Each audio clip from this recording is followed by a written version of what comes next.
Shalom.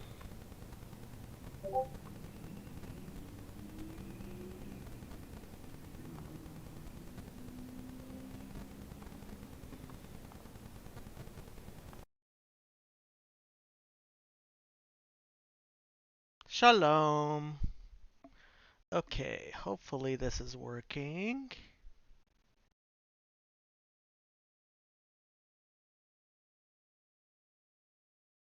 I am just checking to make sure that it is.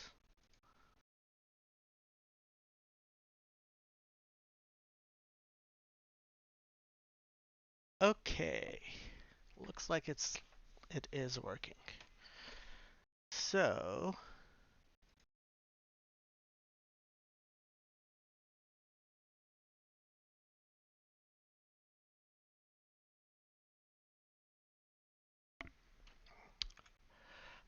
we are going to discuss the topic of honesty in Christianity. Is it Christian to lie? And, uh, well, I assume the vast majority of people are going to say, of course not. I don't think that's so clear. And during the past few days, um, actually a couple of weeks, this has been a type of, um, it's been a question that has repeatedly been coming up. Because, as I keep on saying, I think there is a real sense in which 1 equals 3 leads to 2 plus 2 equals 5. The Trinity and bad Christian theology does result in people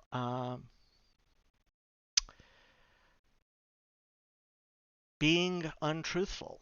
Um, so let's start by doing some CYA type stuff just to explain.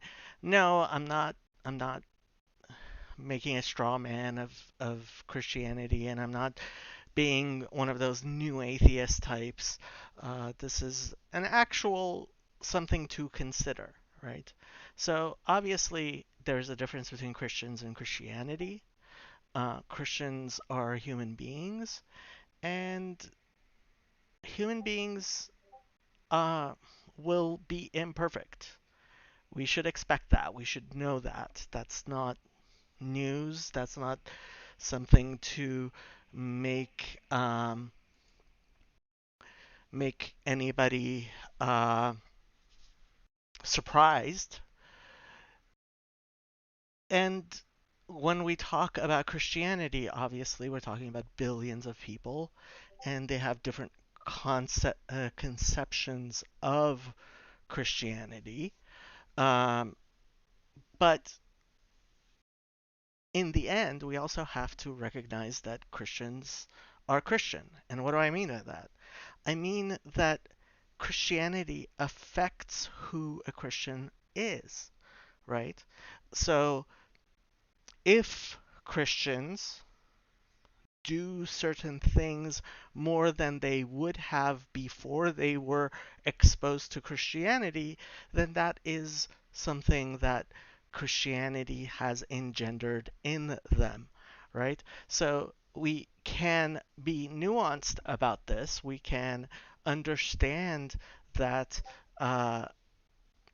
we have to look at things in a complex, multi-factored way, while at the same time actually saying things about Christians and Christianity.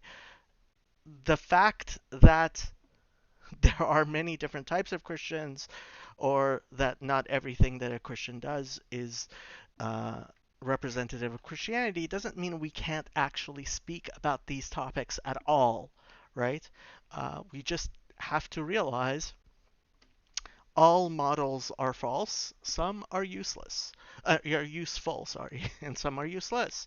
And we have to, we need maps of the territory. We need ways of understanding things. So take this with all the grains of salt that are necessary, but at the same time, that doesn't mean you can dismiss the discussion completely.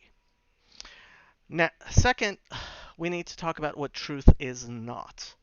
Truth is not cruelty, right? Going up to a person who has uh, some sort of physical malformity or dysfunction or um, anything like that and saying, "Hey, look, you're missing an arm."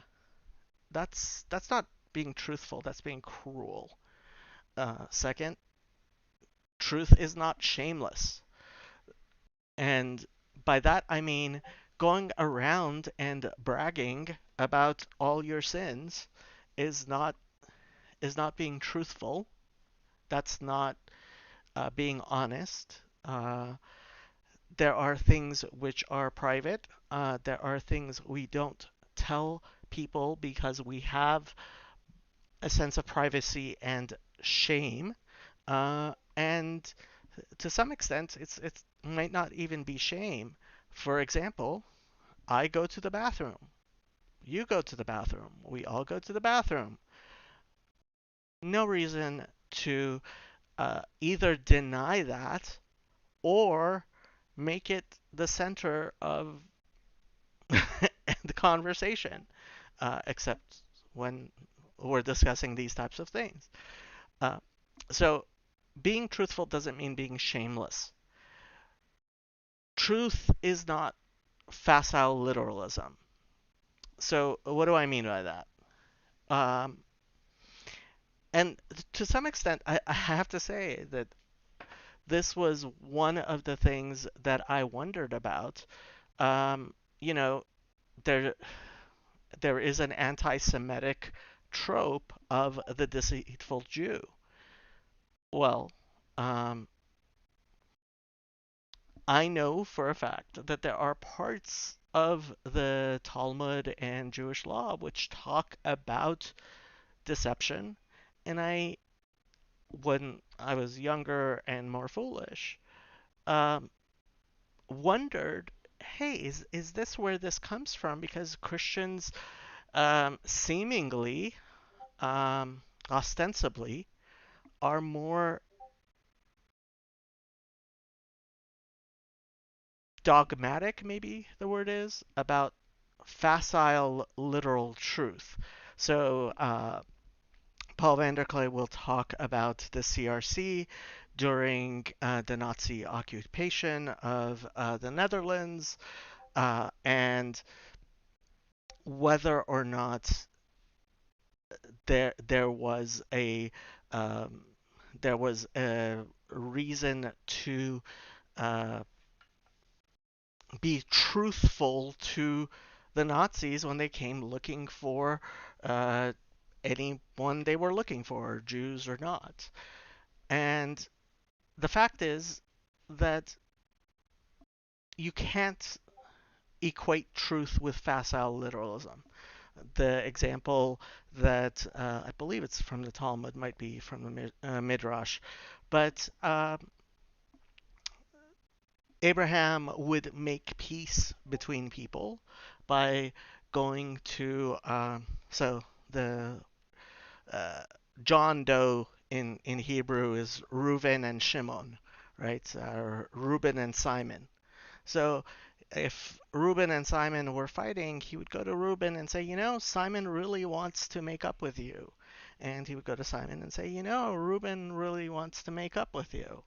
And um, in a sense, that would be true because in their heart of hearts, he knew that yes, they all, they would prefer to have peace between them. Um, is that a lie? Sometimes things that are not propositionally true, as Jordan Peterson would say, are in fact more true than things that are propositionally exact. right? So facile literalism, metaphoric, right? Truth is not easy. It's not simple, right? And truth is also not gratuitous. So if you do not deserve to know some information, right, that doesn't mean that I am being deceitful in denying that information to you, right? If you ask me what my uh, PIN code is, and well, that's a place where I can just say no. But sometimes even saying no is enough in is giving information. And just because somebody asks doesn't mean that they are entitled to the information they are asking for. So uh, exactly like the Germans, right, in occupying the Netherlands. So we're we're we're going to take a nuanced look of at at truth. And in some sense, I have to say that you know, the best way to know if something is true is by having a healthy conscience, right? If you feel bad about lying to someone, that should be your first indication, and that if that person were to find out the truth, um, if you consider that and understand, so I mean, what nuance is not is an excuse. It's not. So when we talk about what truth is not, does not mean that I'm suddenly excusing being deceitful. I'm not, because deceit is bad. Jordan Peterson talks about this all the time. Lots of people talk about this all the time. The Bible talks about this all the time. You cannot turn um, these this nuance into an excuse for being deceitful in situations where absolute truth is necessary. You can't be legalistic about it. You can't be rules lawyering. Well, I said, and really, I mean, this. So, one of the instigating things that made me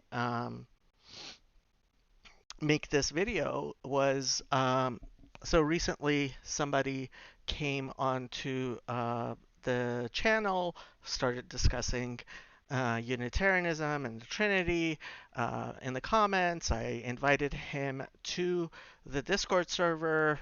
We're having this discussion. uh, and so he apparently was discussing this at the same time with somebody else on a different Discord server. That person asked him for a link to my Discord, showed up, and the way my Discord server works is until you are assigned a role, you can't see anything, right? And he came on early in the morning. I was not, I did not see it. He wasn't seeing anything, so he left the server.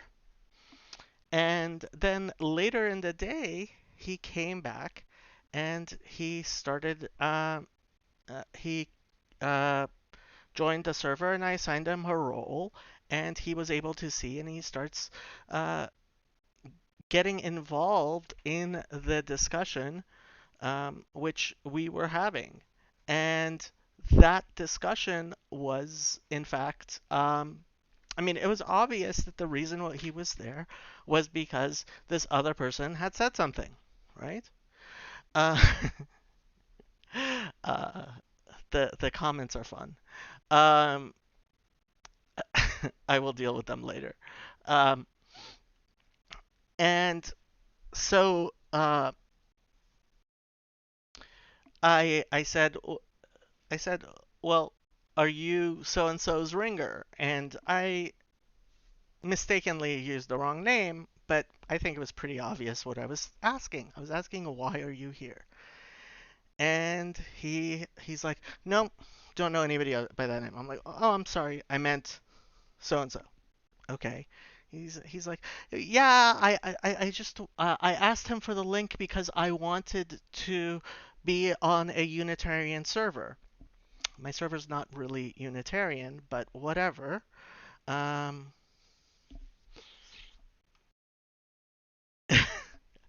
uh, um, and um, I'm just asking him to start with a truthful discussion, right? Before he jumps into what he was here for on my Discord server, which was obviously he was a Trinitarian and he wanted to make Trinitarian arguments. Well, if you want to do that, that's fine.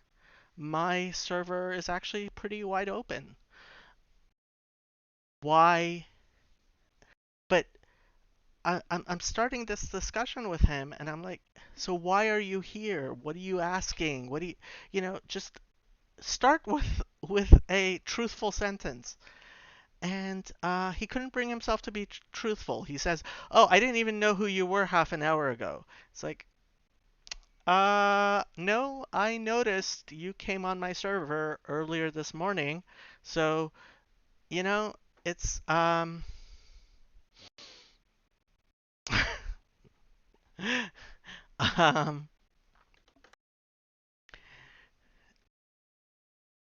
so so I ultimately ended up having to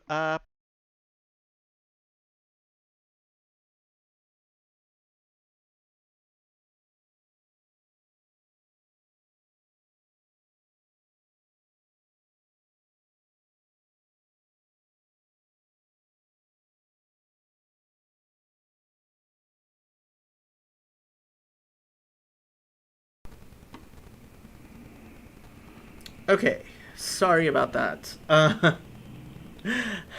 Um,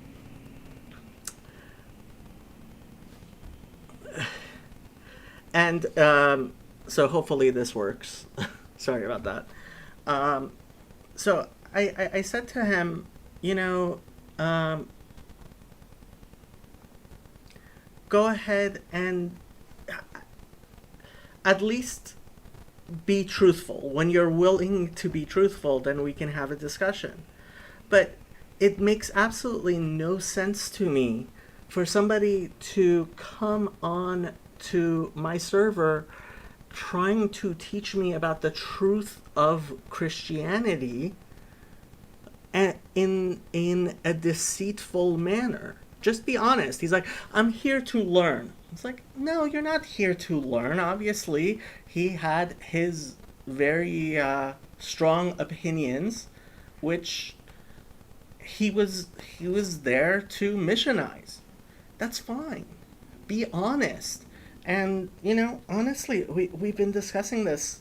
I've over the past few weeks been discussing it in um, several different ways. We live in a very dishonest time where people are looking for authenticity. And why can't you, if we're discussing about religion, right?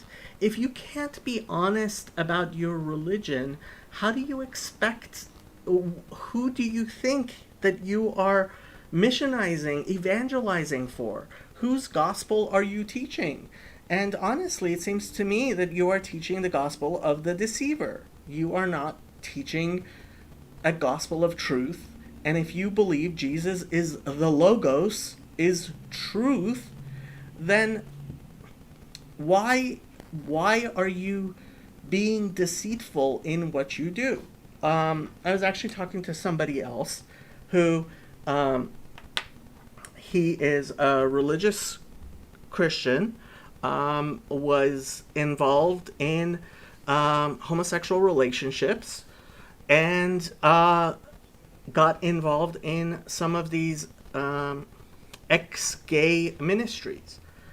And we're talking, and he said what bothered him the most was the deep dishonesty that was going on there.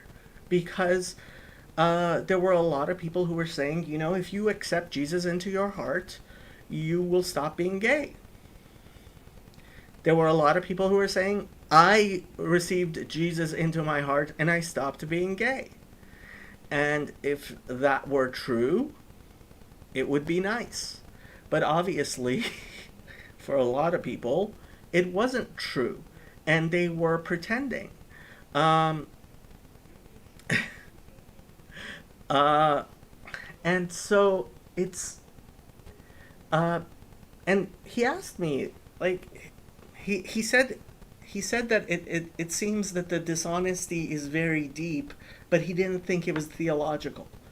Unfortunately, I think it is theological. I think part of the problem, and by no means am I saying that all Christians are liars, because I know very truthful Christians who I count as my friends. And three examples I like to give. Father Eric, he's a Roman Catholic priest. I believe he's a very honest, authentic, good person. Pastor Tanner, he's Baptist, and I believe, well, Reformed Baptist somehow.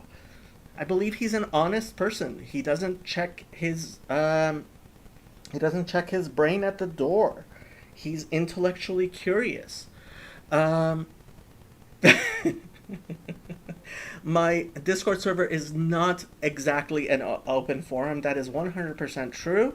I demand honesty. And so there are two people, one of whom is in the comments, who are specifically marked as dishonest people on my server. One of them being this guy Diego, that and the other being Claire, or secular Coronism. Um, but the I think there is something theologically militating towards dishonesty in Christianity. And so, let's talk about that. First thing is Christianity and translations of the Bible. Islam and Judaism reject the idea of translating the Bible. Christianity embraces translating the Bible. And to quote my good friend Sam, who's an honest Christian, translators are criminals. And it's absolutely true.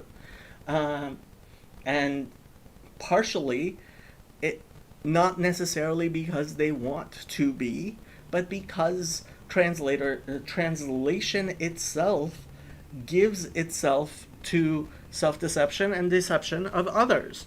Um, First and foremost, I like to compare a translation to a painting, right? It is an interpretation. It is somebody's view and understanding of something.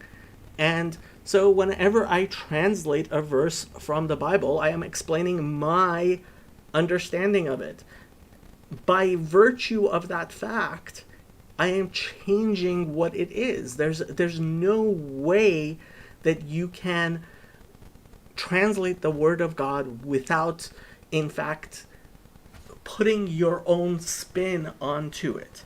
And when it comes down to theological considerations, right, there are ways that I am going to translate the Bible to English because of my theology. I accept that. I realize that, which is part of the reason why I think ultimately you cannot rely on a translation when we are talking about the Word of God. Um, there's also a linguistic context.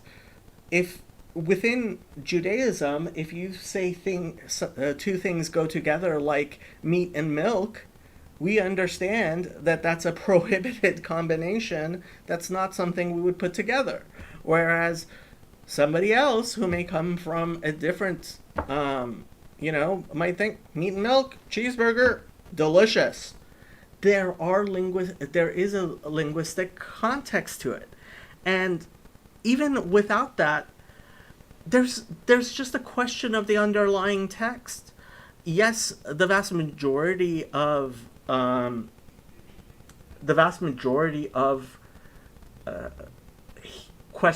Hebrew Bible used by Christian translators is the Masoretic text. Obviously, I think everybody agrees it's the best text that we have. But when they want to, Christian translators will move to the Septuagint or the Dead Sea Scrolls or the Samaritan Torah or other things, right? So it's there. When you translate, you are already, in a sense, changing things. And one more thing, the analogy I make to a painting is a picture of an ocean can be beautiful. You cannot go swimming in it. And that is so true for the Bible itself. A translation does not allow you to do the in depth study that the original inspired holy text itself does. Just today we were talking about Elijah and Elisha, and it says na pi shtayim, right? Please give me twice, right? What Elijah had, and that's the Roshei Tevot. The first letters of each of those is Nun Pe Shin Nefesh, right? And so when I was looking at the commentaries, they talk about that. You can't do that in translation. That's just not something you can do. So when we have gematrias and Roshei Tevot and all kinds of things, and Hekesh and all sorts of things, this is not something that can be done in translation. And so translation necessarily causes Christianity a certain degree of dishonesty. Christian Bibles lie to you. And it's really, I mean, one of the first things that I noticed was the headings. Um,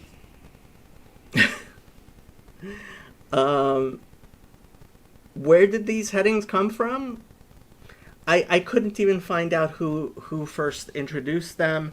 I found a King James Bible from the 1600s online. There were headings in there. Where, if you look in any Bible, they will tell you those headings were not part of the original text. Those headings color your interpretation of the text. There was one particular translation which has, Moses murders an Egyptian. Even when it's not so egregiously false, and we can talk about that separately, and I have, but who gave you the right to put headings into the Bible? How is this in any way acceptable? But I believe all Christian Bibles have headings inserted by human beings in order to guide you in your interpretation and understanding. Guess what? That guidance in your interpretation and understanding is going to affect your understanding. The capitalization. So Hebrew and Greek both do not have capitalizations. The capitalizations in the Christian Bibles are often obviously fallacious.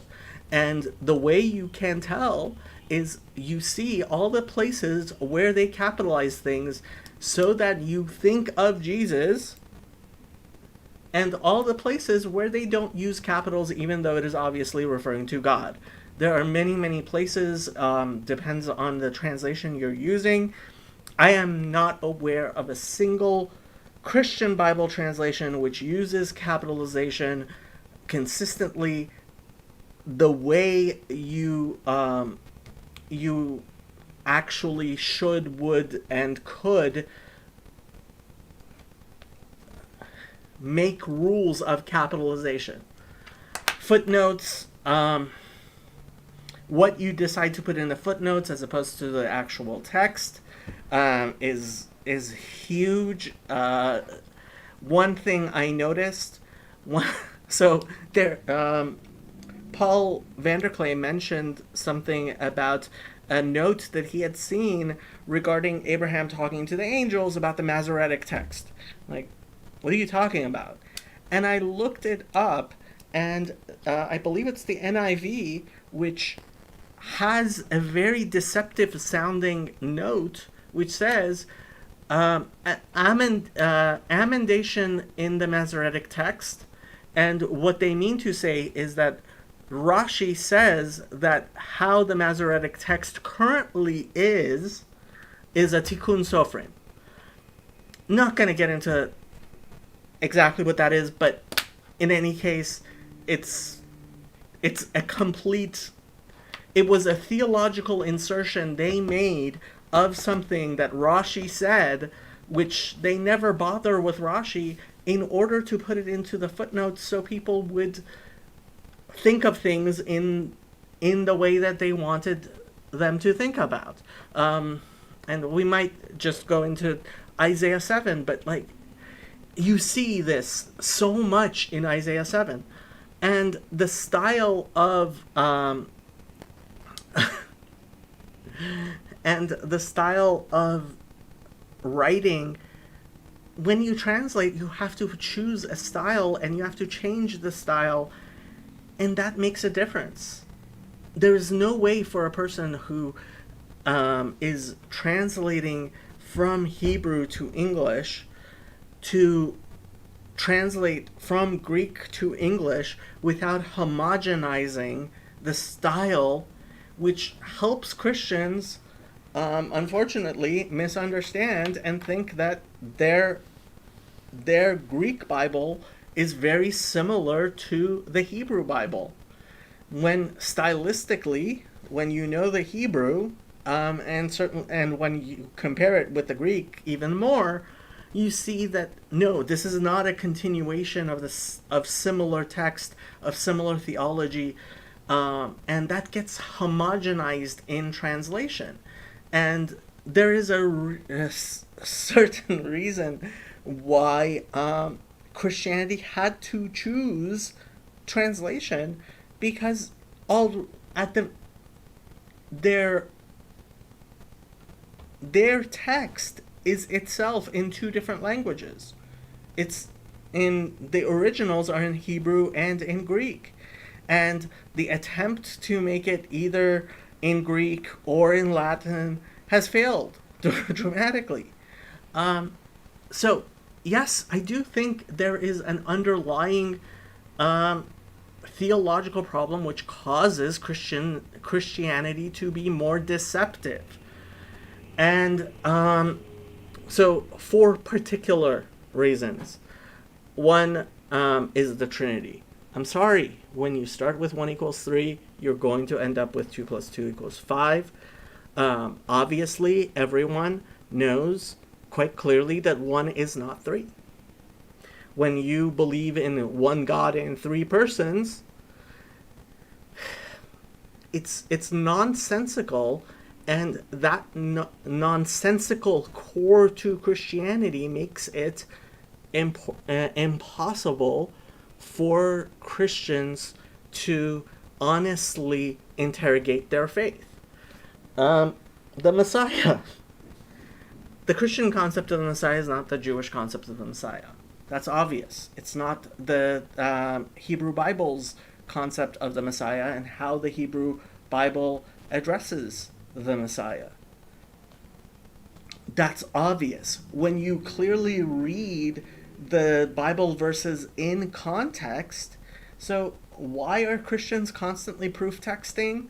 Why are they all constantly taking things out of context? Well, the Gospels do that. The letters of Paul do that. The book of Hebrews does that. See the discussion that Catherine and her husband had with PVK. One of her things was she went to one of her husband's professors, he was in seminary, and said, look, the book of Hebrews is taking things completely out of context, and obviously it is. So, what do you do with that? It is inherent to Christianity to accept this type of faulty proof texting, taking Bible verses out of context. Guess what? That's going to affect your theology. What you believe affects how you act. I don't see how that could be any different. The virgin birth. We'll look at Isaiah 7, but there is no concept of a virgin birth within Christianity, within Judaism. It just doesn't. I will get to your question later, Dominic. Certainly I completely understand, and I will talk about what you are saying. But the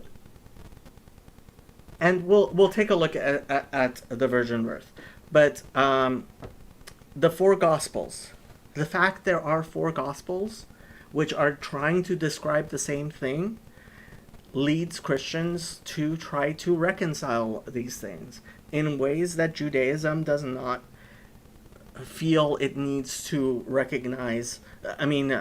harmonize our own Bibles. And that process of harmonization, I hope I said that correctly, itself does lead to a type of dishonesty. It just does.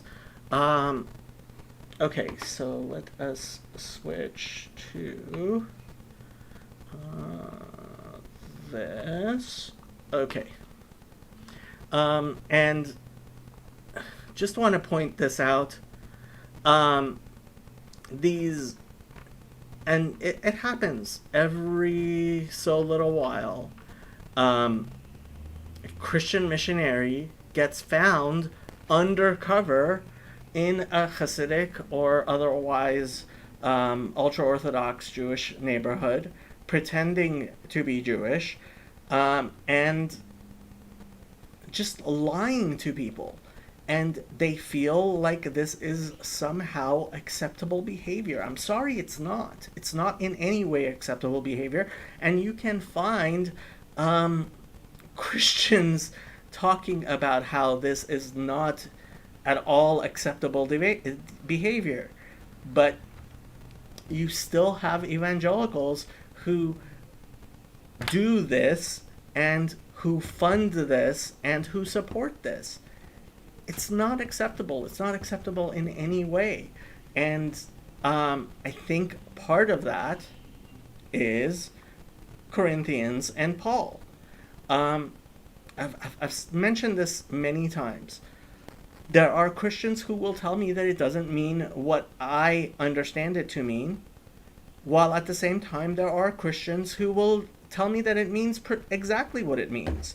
When I brought this up on my server, one Christian said, hey, I can't dismiss Paul. And so he actually reads it the way I am reading it, right? So without the heading, which, look, they're there. Why? But this is Paul, 1 Corinthians 9:19. For though I am free from all men, I have made myself a servant to all, that I may win the more. And to the Jews I became as a Jew, that I might win Jews. To those who are under the law, as under the law, that I might win those who are under the law. To those who are without law, as without law, not being without law toward God, but under law toward Christ, that I might win those who are without law. To the weak I became as weak, that I might win the weak. I have become all things to all men, that I might by all means save some. Now this I do for the gospel's sake, that I may be partaker of it with you. Do you not know that those who run in a race all run, but one receives the prize? Run in such a way that you may obtain it, and everyone who competes for the prize is temperate in all things. Now they do it to obtain a perishable crown, but we for an imperishable crown. Therefore I run thus, not with uncertainty. Thus I fight, not as one who beats the air, but I discipline my body and bring it into subjection, lest when I have preached to others, I myself should become disqualified. And yes, there are people who will otherwise, um, who will otherwise um, translate this and say, no, it doesn't mean to be dishonest, etc. But um, I think that is exactly what Paul is saying. I think that this does cause at least those Christians who read it the way I do, and it's not like I came up with this.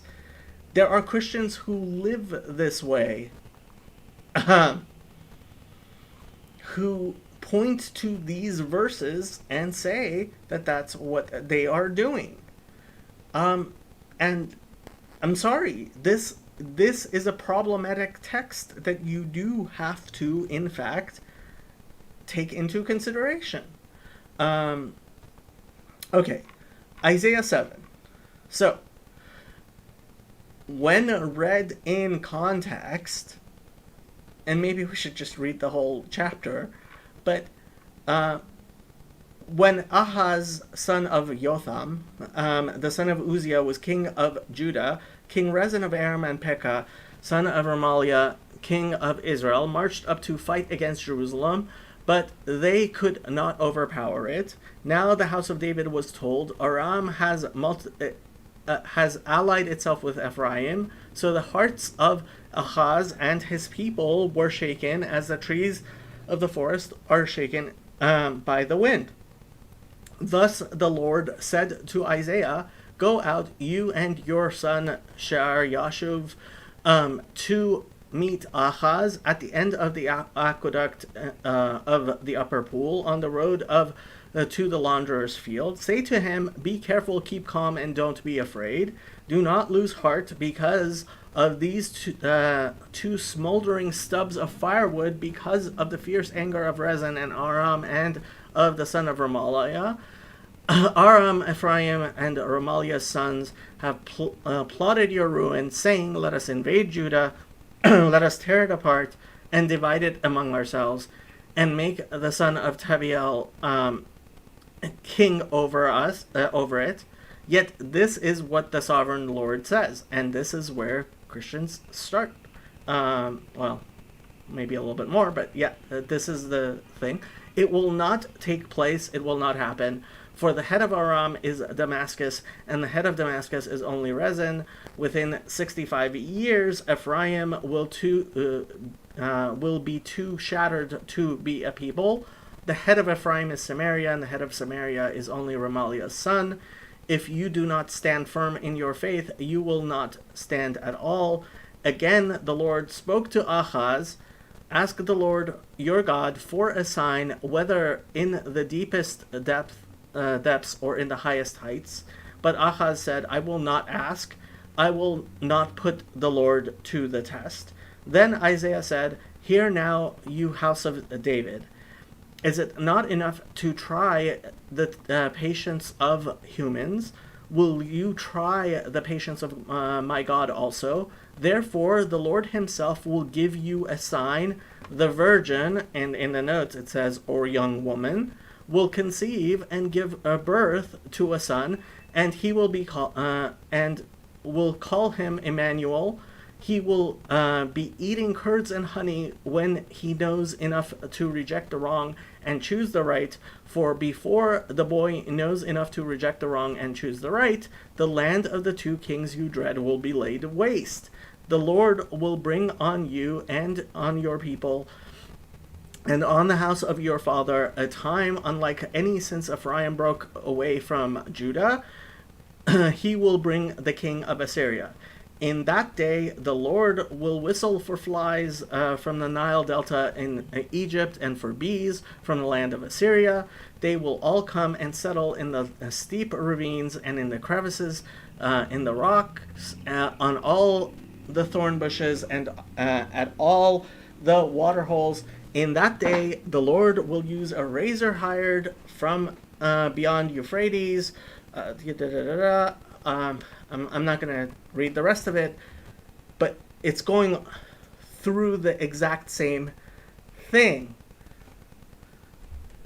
This supposed prophecy of a virgin birth has its proper context within the book of Isaiah, which is there is a war on, and Isaiah is giving Ahaz a sign for what Ahaz is supposed to be doing, right? And so let's go ahead and give you that it's talking about a virgin. Then it must be talking about a virgin, about that boy Emmanuel, right? How do you have a prophecy which is both a prophecy for now and a prophecy for later, that the first time it says something different than the second time? Come on. So was Emmanuel, the boy that was born during the time of Ahaz and Isaiah, was he the son of a virgin? Yes?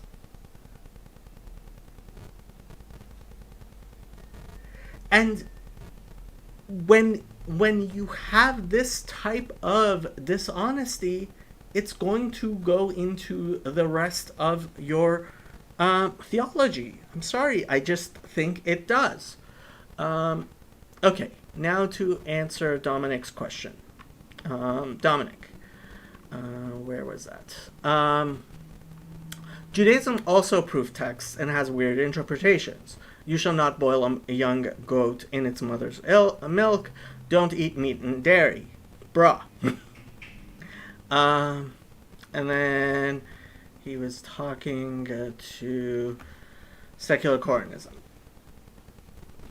I think that within context, when you look at things seriously, you will see that Judaism makes an honest attempt to read the text and ask these questions.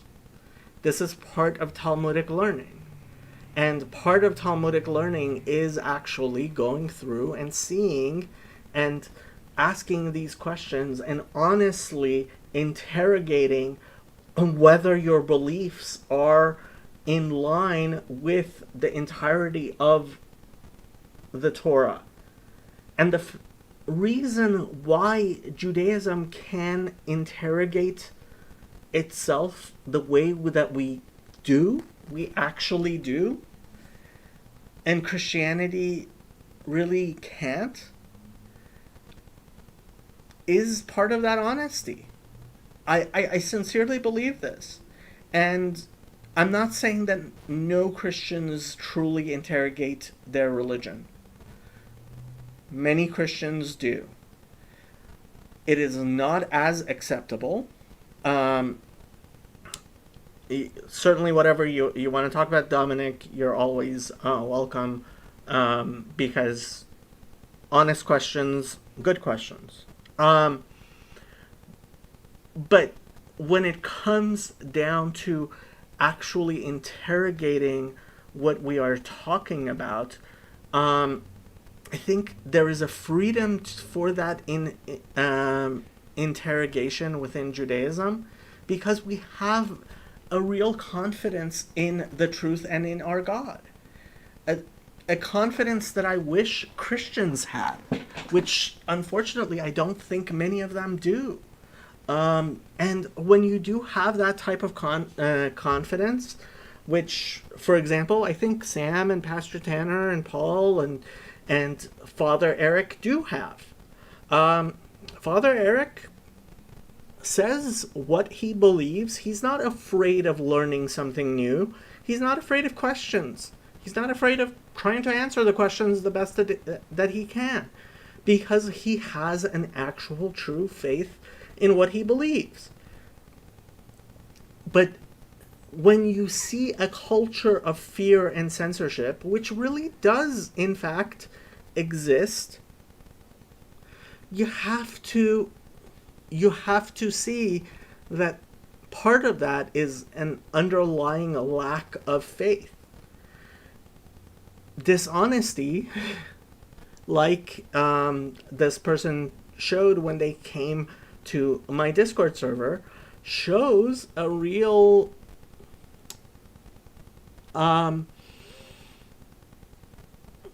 incapacity to deal with the truth and deal truthfully with God. And honestly, the other guy, even though he's still on my server, he seems to deliberately not want answers to his questions. He wants to believe that there are no answers to his questions, and Sam and I have both answered him multiple times, but nope. He will he would prefer not to know. Okay, so Dominic, yeah. Well, I don't think he's a troll. I don't. I think he is not confident, and he would prefer not to understand. But yeah, I mean, honestly, so Sam refused to give him to tell him what his channel is because he didn't want to deal with him on his channel, and yeah, I didn't think he was being dishonest. I don't think he is being dishonest. I think he doesn't understand because he doesn't want to understand the answers that we give him. But I guess, I see how that can feel like it's trollish. It's difficult. But like, yeah, I highly don't recommend talking with secular Coranism. If you didn't realize, secular Coranism is Claire Caw. And Claire Caw is, as best as I can tell, she's some sort of a performance artist. Okay. And I believe she's a postmodern performance artist, as best I can tell. The other thing, she might be related to Nick Land's cybernetic research type stuff. I think she may be involved with that group. Yeah, interesting person. Choosing not to understand is being a troll, isn't it? Maybe if you know that you don't understand and you still pretend to understand, I think that is dishonesty. If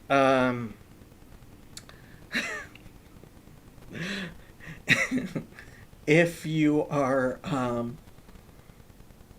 there are some people who really do not understand because there's an emotional block there. They don't want to understand. What can I tell you? Yeah. So Dominic, what did you want to address, or anybody else by that manner? And if you really are Grim Grizz on Twitch, I am on Twitch because I've actually met people there and it's good.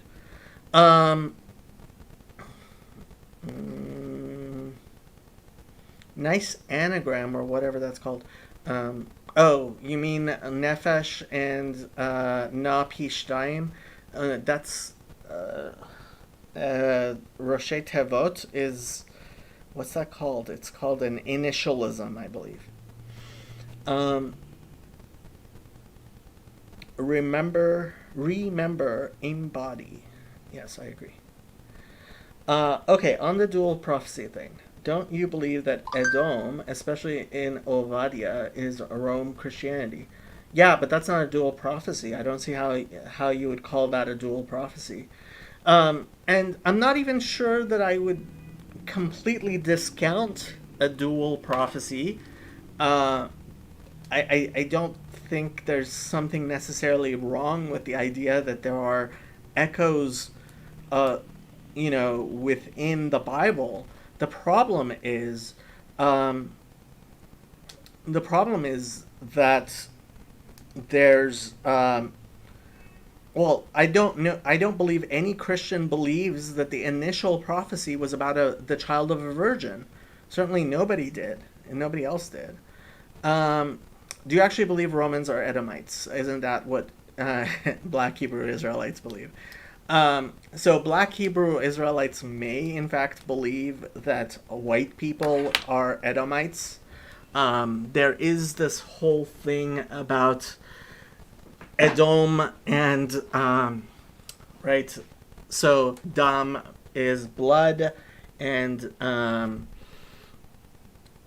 Edom, it means red. So yeah, there are people who try to turn it into a racial thing. Within Judaism, we don't believe that it is really racial in that manner.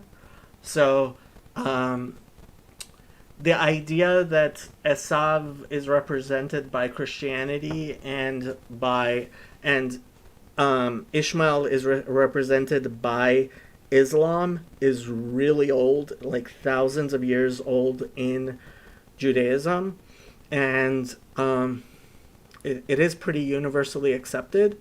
And I've heard a lot of interesting drushas. I mean, I'm not sure how literally I would take it exactly, although I have to say in Ovadia, right?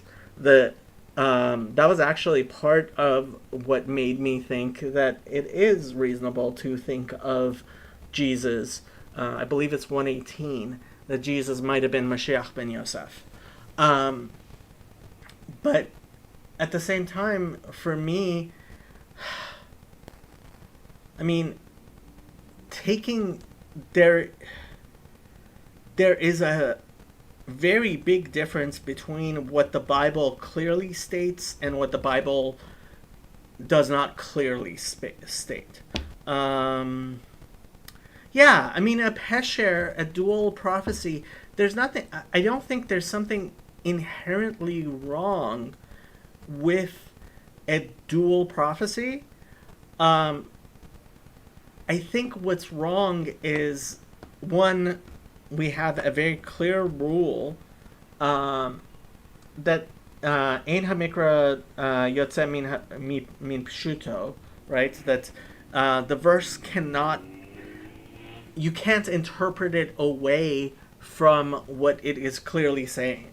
So, for example, for me, the one I actually find most problematic is when Miriam talks to Aaron about Moses. It says that Miriam spoke to Aaron about um, Moses' Ethiopian wife because she was Ethiopian. And so there are explanations about how that isn't literal. And for me, what I will say about that is those explanations cannot negate the literal meaning. The literal meaning has to be that if she were talking about her in a racial manner, that the Bible condemns that. And I think too many people try to explain that away, and I think that is a mistake. The Bible, I think, very clearly condemns anti-miscegenation. So that's actually an example where I think there are some people within Judaism who, um, in fact, seem to be trying to explain away. Or, for example, when Jacob kisses Rachel, right, in the Bible, people, they say that this is a spiritual kiss. He didn't actually kiss her before he met her father. Like, that wouldn't be acceptable.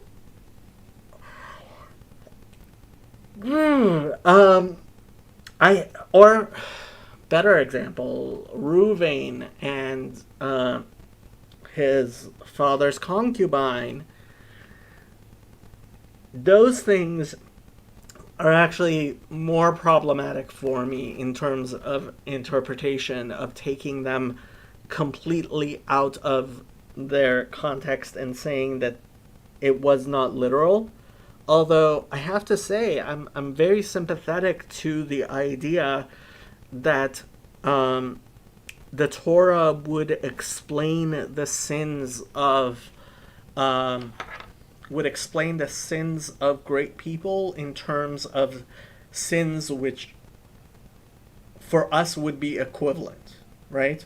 So, yeah. Um, uh,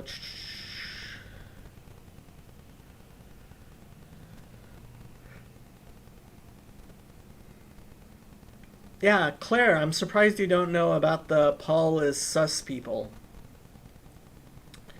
Um, they seem like they would be your type of people. You would like them.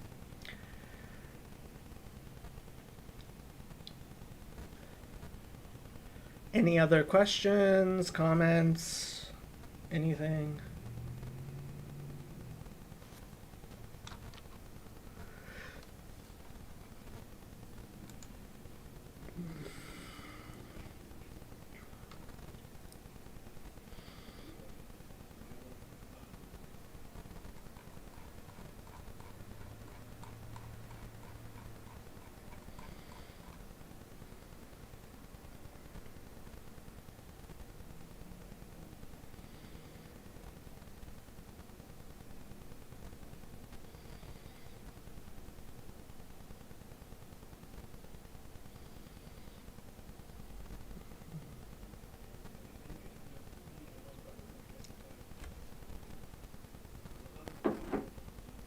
Hi, Miles. We're in the question and answer period if you have questions.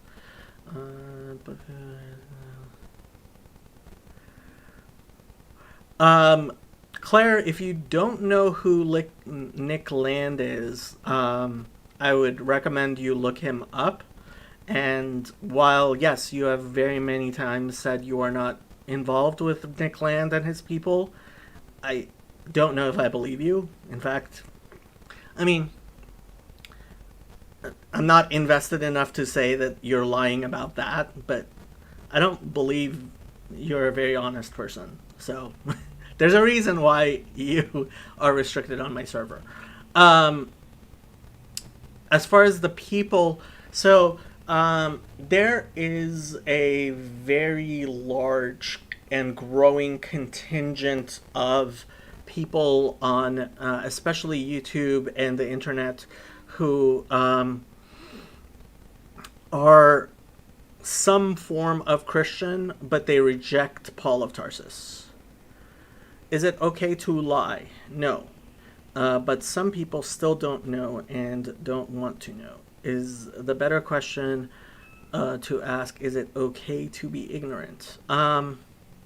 Willfully ignorant? Certainly not.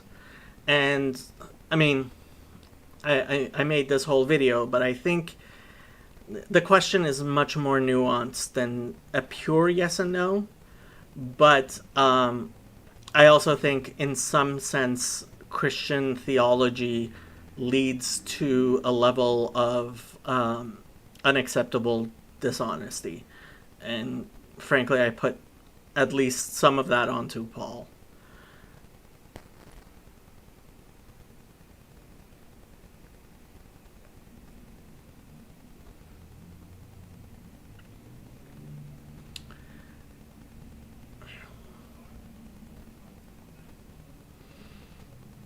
The reason I think you're lying, Claire, many, many, many, many, many reasons.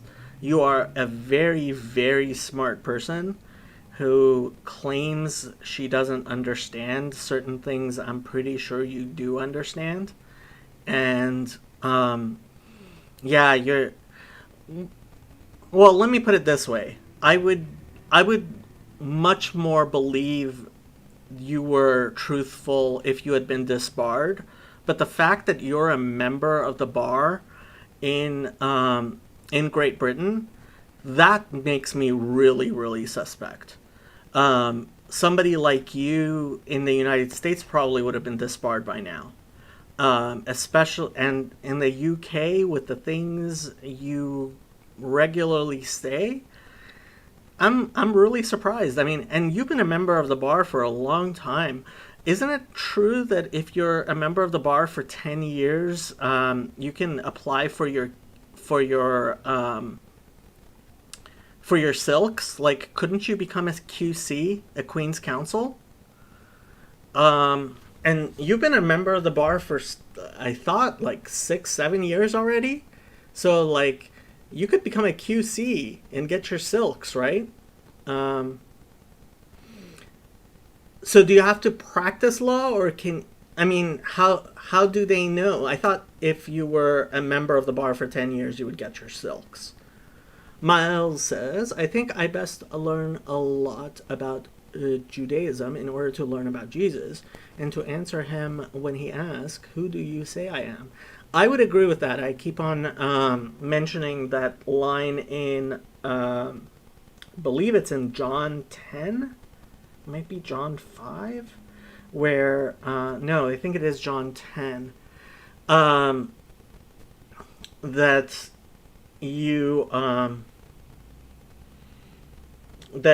he says, if you do not believe Moses, how can you believe, um, how can you believe me? And I think that is right. Um, yeah, and like Dominic is saying, so what happened was Franz Rosenzweig. He was born Jewish but very secular, and he decided to convert to Christianity. But he thought that the best way to do that was to first learn to be a practicing Jew, and and then convert. And in the process, um, he ended up actually staying a Jew and not converting to Christianity. His his magnum opus is apparently Star of Redemption, which I have not read. Um, but yeah, so him, and honestly, I mean, there's been plenty of people who have taken that tack. Ahuva Gray, I know, took that tack, ended up converting to Judaism. Her book is My Sister the Jew. Um, I think Asher Wade kind of took that tack. He was more a rejection of Christianity, which led him to become a Hasidic Jew.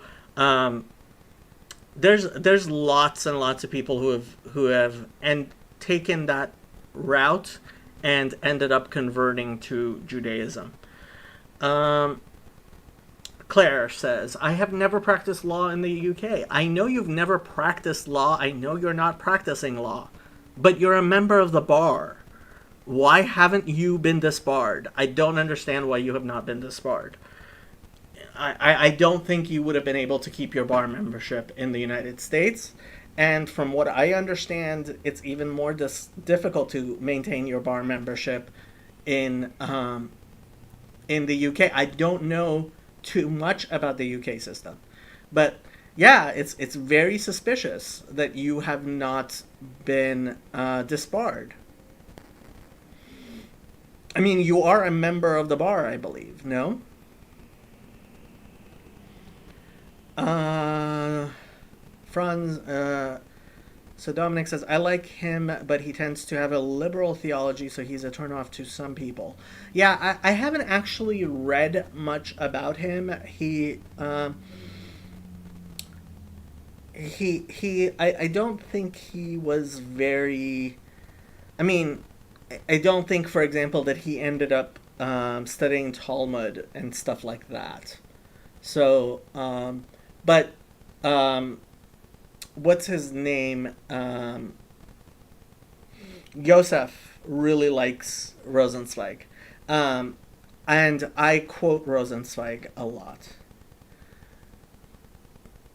Yeah, but so maybe it's completely different than it is in the United States, but to maintain a membership in the bar, right? Once you are called to the bar, you have to maintain your membership in the bar, even if you don't practice. Either you are a member of the bar or you are not.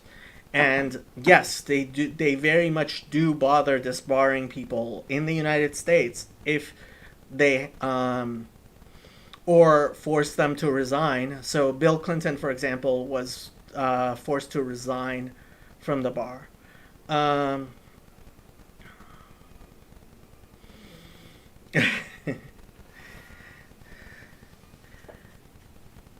but in the United States, they definitely disbar people, even if they are members of the bar, they will disbar them for the types of things that you found yourself. Uh, well, I mean, generally, I would say people in the UK seem to be saying you're not of good moral character. I'm not sure I would agree with disbarring you, but I find it very suspicious that you are a member of the bar. Because being a member of the bar, at least in the United States, gives you certain privileges, which I suspect you're using in your deceptive techniques. I'm guessing you're being funded um, either individually or as part of an organization to do the work you're doing. Um, and it's weird because like when I see you taking down people like E. Michael Jones, you're the only person who has humiliated E. Michael Jones, um, and I certainly love him being. Uh, I certainly love him seeing him be humiliated, but um, yeah, you're just. I mean, you're way too much of an enigma. You are very competent in achieving postmodern uh, postmodern aims, and to the extent that you're achieving aims I kind of agree with, I'm kind of happy, but the enemy of my enemy is not necessarily my friend. And I think the postmodernists are in fact what is causing E. Michael Jones to be popular to begin with. I don't think he would be without postmodernism. And again, I don't see you taking down the likes of Vosh or what do they call him? Nepotism Barbie?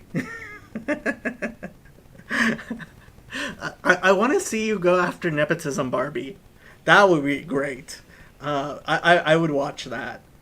Um, the biggest privilege in the United States of being a member of the bar is attorney-client privilege. So for search warrants, things like that, there's all kinds of agency things, things you can do as a member of the bar because of attorney-client privilege that frankly you wouldn't really be able to do if you weren't. I mean, to some extent, it's not supposed to be an extra privilege, but it really is. So yeah, having a member of the bar certainly has things. Ask away. You don't have to tell me you're going to ask a question. Just ask your question away. And I am leaving in 50 minutes, so if I am not practicing any law and have no clients, why would they bother to disbar me? Um, if nothing else, just to humiliate you, I would think. I mean, people have been trying to humiliate you, and how do we know you have no clients? An attorney is allowed to deny having a client. Um, I mean, you say you are not practicing any law. Um, I don't know if I believe you that you have no clients. If you were not a member of the bar, I might believe you that you have no clients. Um, are the leaders of the Masons actually Sabbateans? So I don't know if I told you this before, but when I was in high school, I saw all the things about the Masons, and so I joined. I was a member of the Order of DMLA. I have a little discussion with on my channel with Anthony called right. No, I don't think they are Sabbateans at all. In fact, I very much doubt that modern day Masons are doing anything like that. Um, but where the Masons came from, I I think they must have had some esoteric group which eventually blossomed into what it is. But honestly, it's nowadays it's just I mean it's just an organization which has certain beliefs, which frankly I don't have any problems with those beliefs. What I saw, and basically everything is pretty obviously, open. All the rituals up to the 33rd degree, everything is pretty is pretty open. Actually, so I don't know if you're aware of the link between Joseph Smith and the Masons. So apparently Joseph Smith was a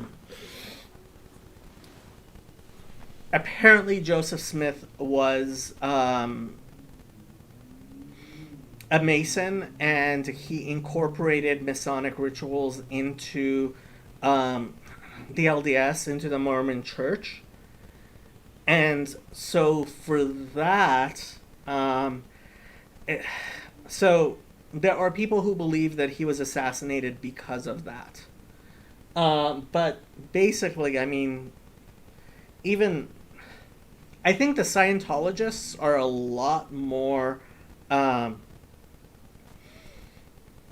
a lot more secretive, and I think even their secrets. I mean, it's very hard to keep such a large secret. Um, so Claire says you need a year's pupillage before you can practice law anyway. Not in the United States, so I don't know.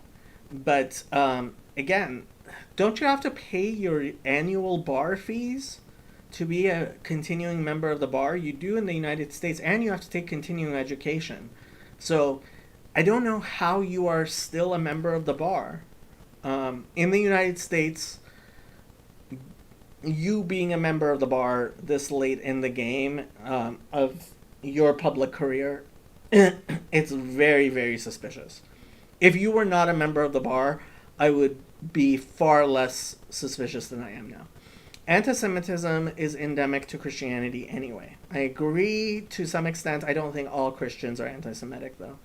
Anyway, so E. Michael Jones is really nothing new. Eh, the growth of anti-Semitism recently is, I think, a definite result of postmodernism and postmodern thinking. I certainly think, especially the anti-Semitism you see in what I call the postmodern right, which is the neo-reactionary NRX crowd. Bronze Age pervert and them. Um, yeah, and again, I don't see you going after people like Nick Land or Bronze Age pervert or that type. Um, so, yeah, you never go after Foucault. You still can't bring yourself to criticize Foucault in any way, which is funny because based on the things you say, you should hate Foucault. I would never bother debating a nihilist, i.e., Vosh. No idea who this other person you mentioned is. So, nepotism Barbie is Hassan Pike. Um, yeah, I would seriously love to see you talking to Hassan Pike. Oh my god.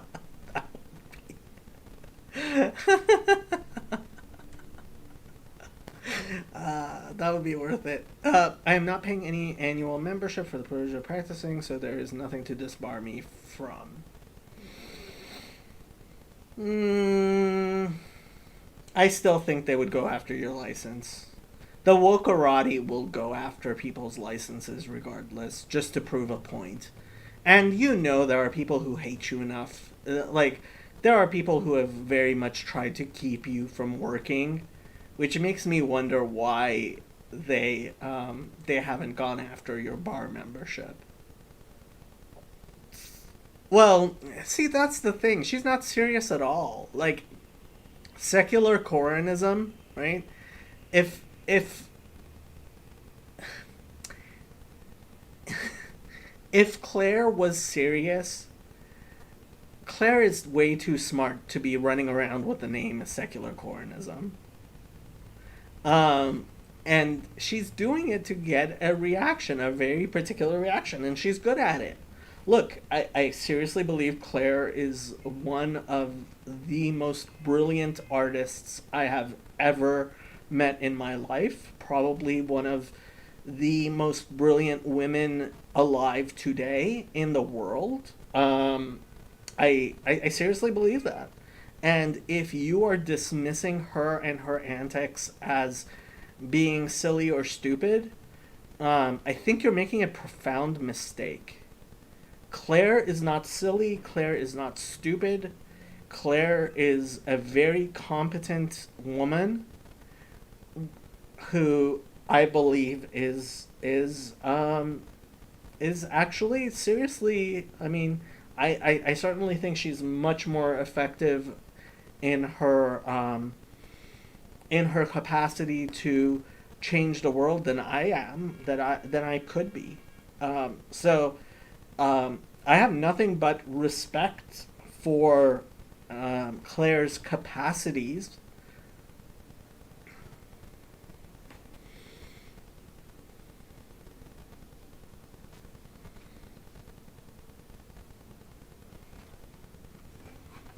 If anybody wants to come on Discord, you can come on my channel. Let me see if I can make the Discord work.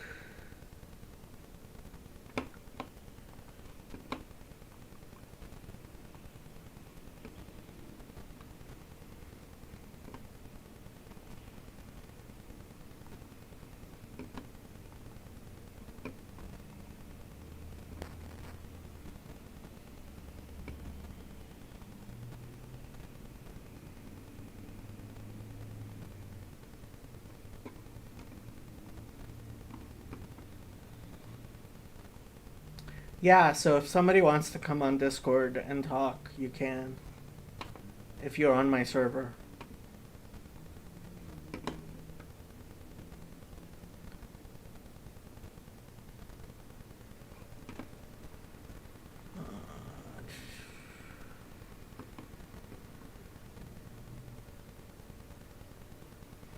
Honestly, I mean, I can't say there's anything wrong with not being on Discord. That's certainly understandable.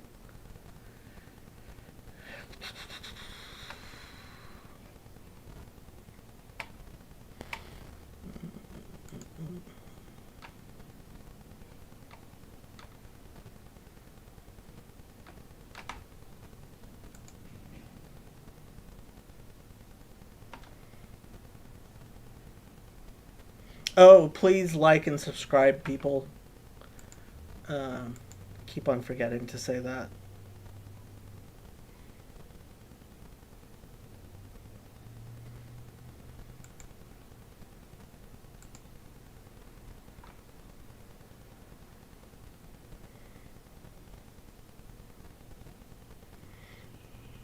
Okay, I'm gonna go get myself some tea since nobody's talking, and it's 4:20 o'clock. So, all you potheads, I will be back.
By the way, is it Super Bowl Sunday?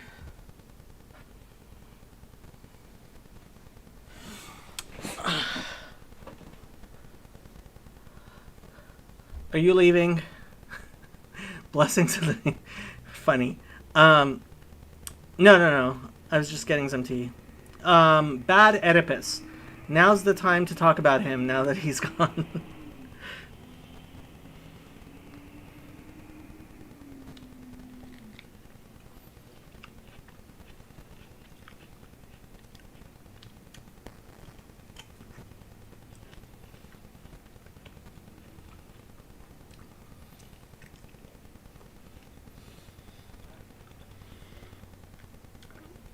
um, so I like mint tea. I like lemon tea. This is chamomile tea I just got. Get a orange tea. Sometimes I mean, I like Earl Grey. Um, Sometimes I like well, my parents make fresh brewed tea, like from tea leaves. Um, and Sometimes I like berry or something like that.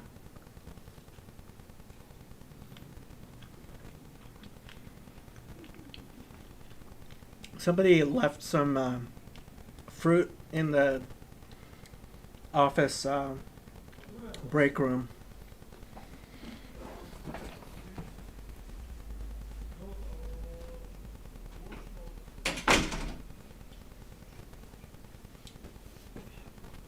I'm not exactly sure what type of fruit it is.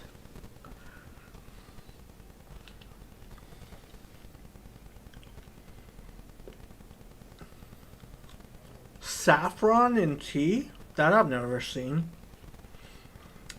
Ginger in tea. Persians will put ginger and cardamom in tea.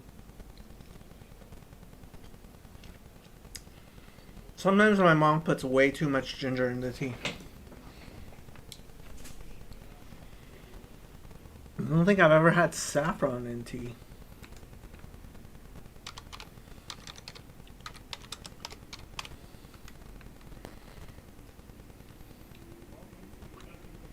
Huh.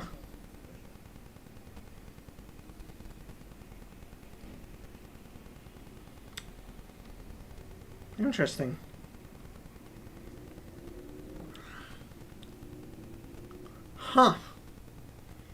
That's really interesting because I'll have to ask my parents. Saffron is expensive.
Later, I'm gonna hang around for another half an hour if anybody wants to join me, especially if you want to come on Discord, you can come on the channel.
You booked a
If anybody has any questions or anything, feel free to ask.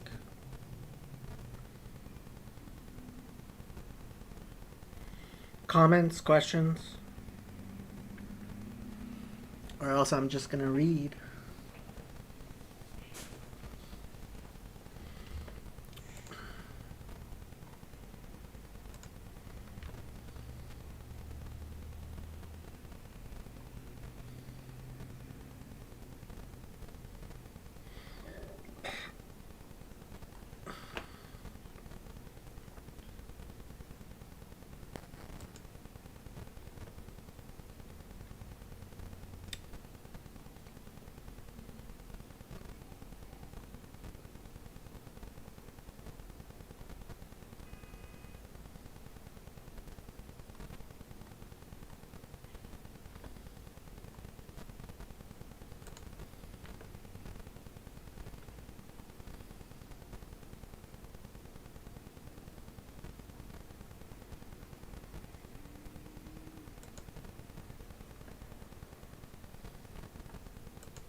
Jesus Saves. Is there a link? Oh, you mean to the Discord? Yes.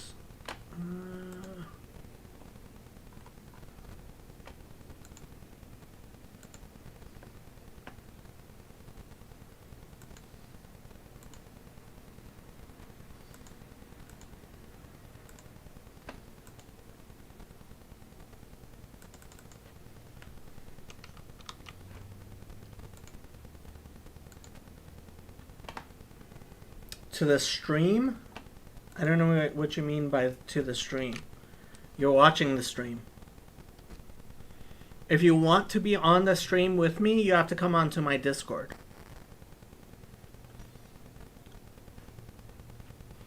And in fact, I think I have to put my whatchamacallit back on.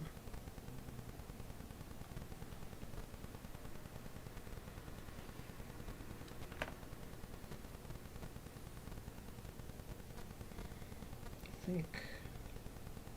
Well, we'll see.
ask away.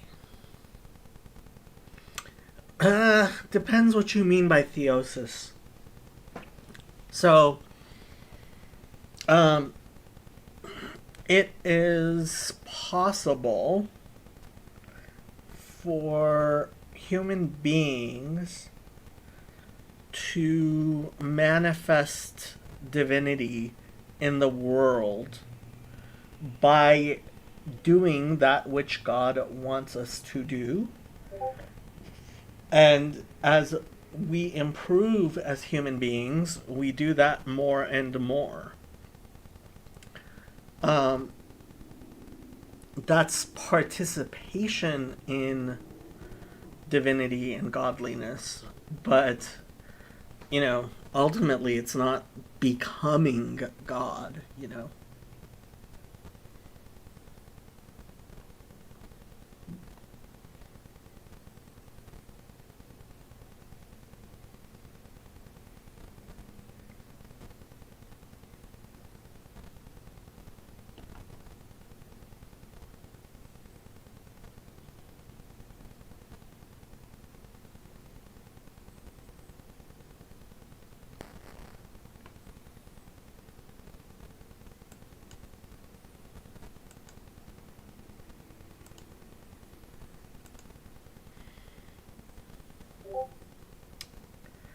Yeah, I mean,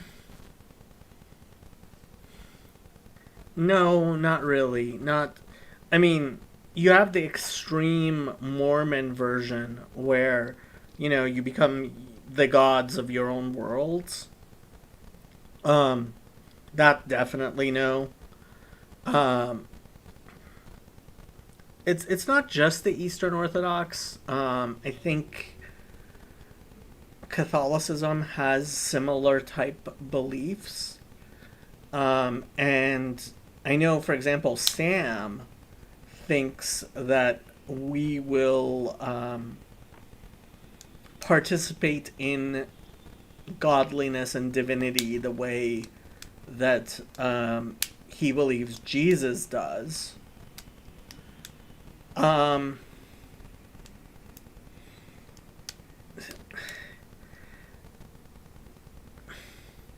Honestly, I think it's getting too much into the weeds. Um, I don't know exactly how it will be. And frankly, if anybody's going to be, deified, like, there are good people in the world who, um, or tzaddikim, right, are people who actually act in a godly manner on a regular basis. I don't see myself or in that category at all. Um, so, eh, a well, first you have to understand within Judaism, like we don't take too much of a strong belief on things that are not practically relevant. So, like the details of resurrection, the details of the messianic era, that stuff is not a matter of focus like it is in Christianity. And I don't see why it should be, right? Um, there's to some extent that knowing that being a good person leads to a reward and being a bad person leads to punishment, which improves, um, which really improves a person's ability to do what God wants and to relate with God. Don't know how much details like that really are worth the trouble of trying to understand. Yeah, I don't get too involved in the afterlife either, but I bring this up because when people ask me if Jesus is divine, I say yes, in the same way that Enoch is divine or Elijah.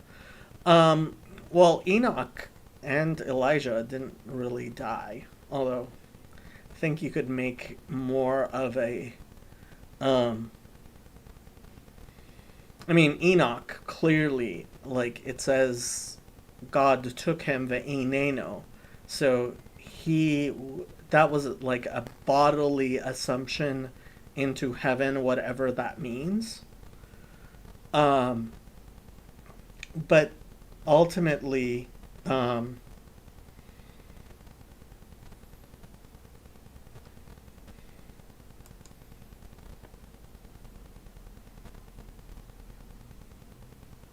yeah, dwelling in the heavens. Yeah, I mean, I'm also kind of reluctant to pass judgment on people, even people like John Calvin. Like I'm still working on my video. Um,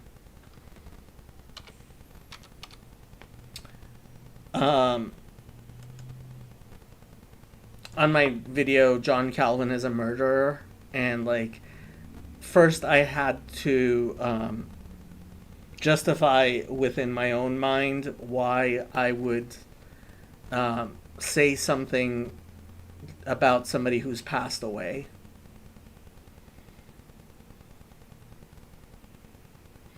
Yeah, I mean, the particularities, and for example, people like the Baal Shem Tov and other Jewish mystics have described experiences um, of ascending to the Heichalot, the halls, and the Olamot, the worlds, and what exactly that means. And like the Talmud talks about Moses ascending on high and stuff like that. And it's like, I don't take that stuff very literally.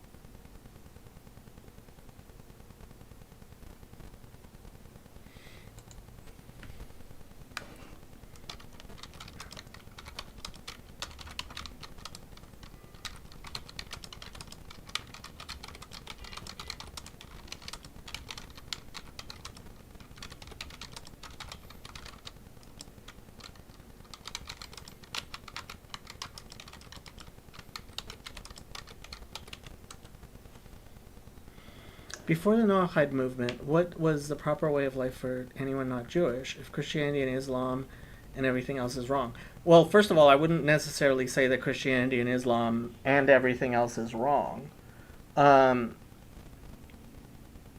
as far as theologically, Judaism wouldn't say that Muslim theology is really wrong. Um, in practice, Islam is wrong, and certainly they have certain facts wrong. But it's not like so. If we really believed that most of the world was going to go to hell, like we might actually care more, but we don't. you know, um, it's not like we believe that like good Muslims or good Hindus or good Buddhists, right? Somebody who grows up in a Hindu environment and is just a nice person.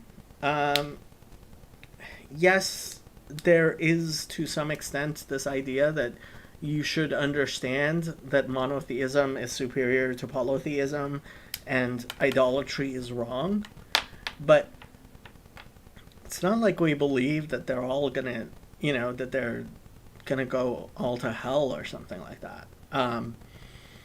Not at all. Um, and I mean, when people would come to Jewish communities and say that they believe in the God of Israel, um, generally they would want to convert, and that was generally what happened to the vast majority of them. Um, and it's not like,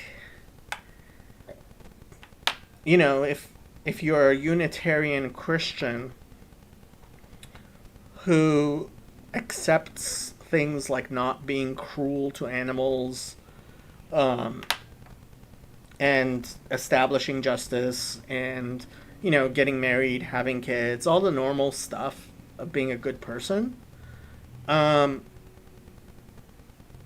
it's not like anybody would say you have some sort of obligation, really. I mean, it wasn't until people genuinely started coming to Jews and saying, okay, I want to do what is right, um, that we even really considered it, which maybe isn't so great.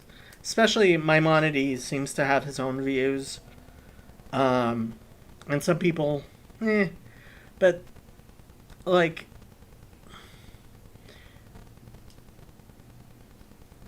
ultimately it's about a personal relationship with God, and if God hasn't told me, like, God hasn't told me what your relationship with Him should be like exactly. Where am I? Who am I to kind of pontificate on that? There are certain things which I believe that the Torah does teach. Yeah, exactly. Like the idea that billions of atheists, and that God is just gonna do horrible things to some really nice people. I mean, imagine I mean, there's some really nice Indian people I know who are out and out idolaters. They are. Like, actual idolatry right there, right? Like various gods and stuff, and they're nice people. They are kind and generous and honest, and it's like, if you believe God is going to damn them to hell forever and ever, you're just a bad person. And um, like Jesus says, it's a very Jewish idea. You're going to be judged the way you judge others. Like, if you're willing to send some Hindu grandma to hell, just because she didn't have your exact views, even though she lived her whole life being a nice and good person, and including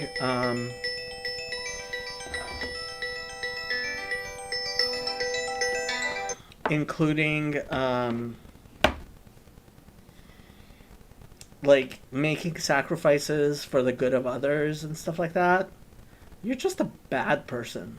You really are. And I worry about your soul. I do.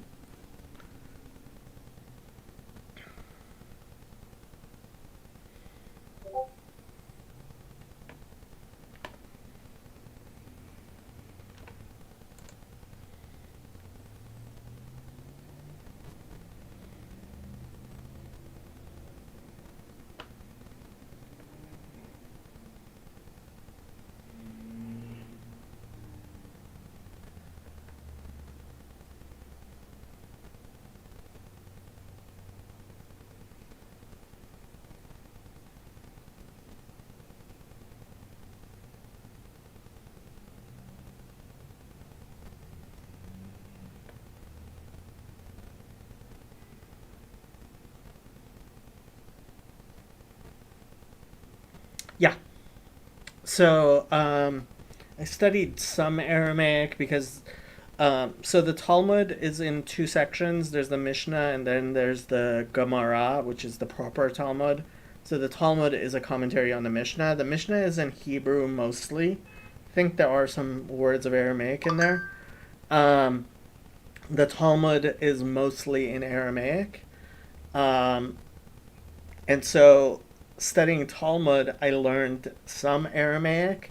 And then when I came back home, So some of my family still speaks Aramaic, so I could understand them better. And so my family who speaks Hebrew and speaks Aramaic, so their Aramaic is much more tinged with Hebrew, and them I can understand pretty well. The ones who grew up in Iran and stuff, their Aramaic has a lot of loan words from Turkish and Persian and even like Russian. Yeah, yeah, yeah. I mean, it's like I can't really. My brother-in-law speaks it with his mom and his siblings. My sisters learned a little bit. My dad knows how to speak it. My grandma spoke it.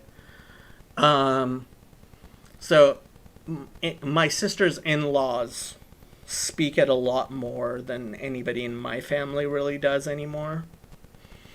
The older generation living in Israel somewhat do. But yeah, it's not easy for me to understand, and I can't really speak. Well, yeah, but I mean, other languages became um, much more used. Basically, as far as I know, the Christians and the Jews in the Middle East maintained it. Well, not the Coptic Christians. They speak Copt in Egypt. And then like the Armenian Christians started speaking Armenian. So like the Syrian Christians speak Syriac, which is a dialect of Aramaic.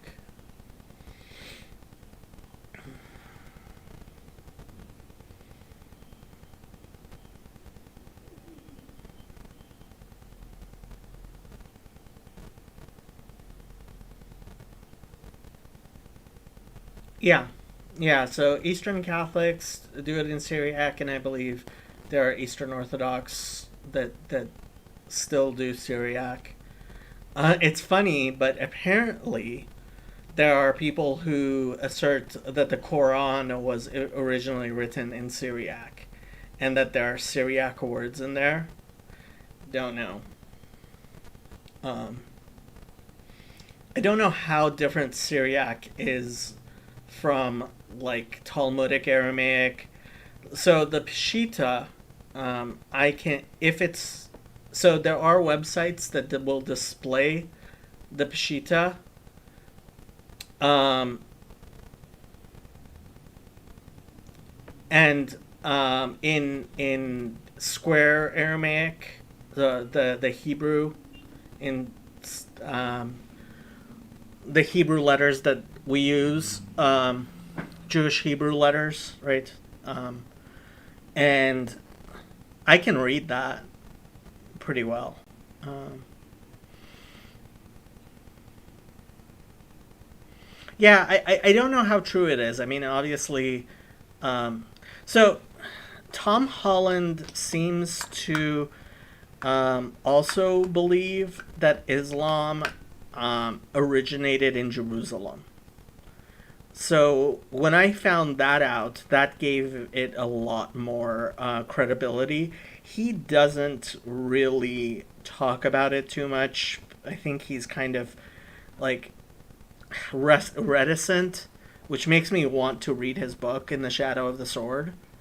Um, he did a BBC documentary on his search for Islam, in which he very carefully reveals what he thinks, um, very delicately.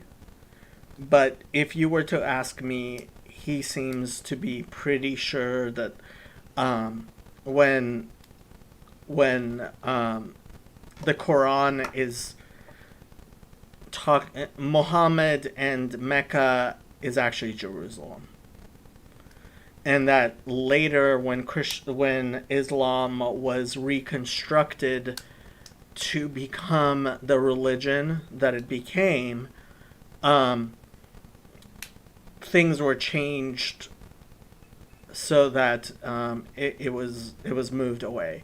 But I mean, it seemed so. The Waqf, which is the Muslim religious authority in Israel, has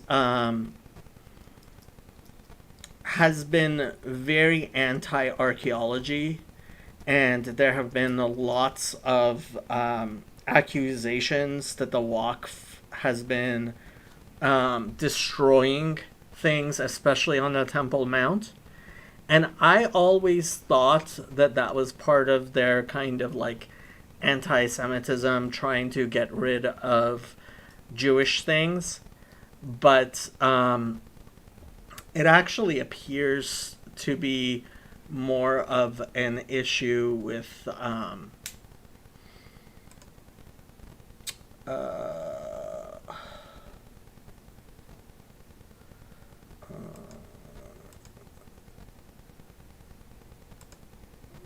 oops.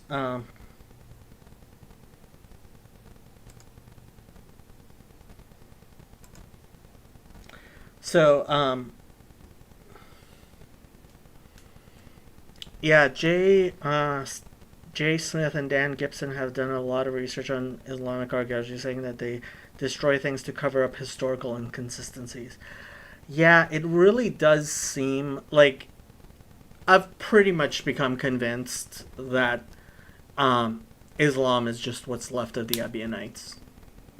Especially because I tried to find out where, like, what happened to the Ebionites, and that's too much of a mystery as well. And it just seems like there's a lot of people who are just afraid to talk about it too much. Even Robert Eisenman, to some extent, I think he's afraid. He may have been afraid.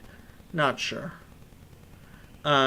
And look, terror is a really good way of like getting people to stop saying things about your religion. Works. Okay, I'm gonna go pretty soon. So last questions.